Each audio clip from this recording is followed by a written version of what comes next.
Regulation 22 aims to prevent and control water ingress in maritime vessels, enhancing safety and protecting vessels' integrity.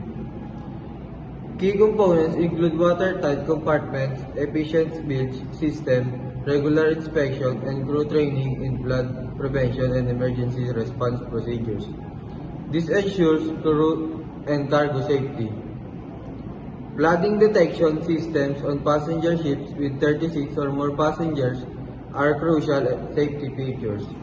They include water level sensors, alarm systems, automatic and functionality, and routine maintenance.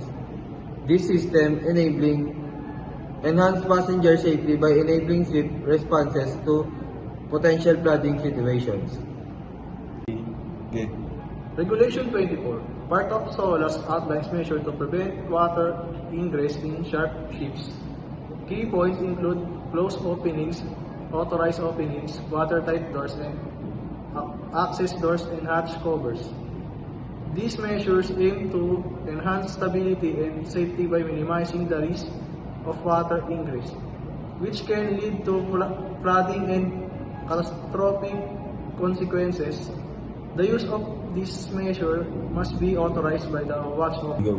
Regulation 25 mandates single-hold cargo ship, including bulk carrier, to have water level detectors to prevent stability issues or flooding.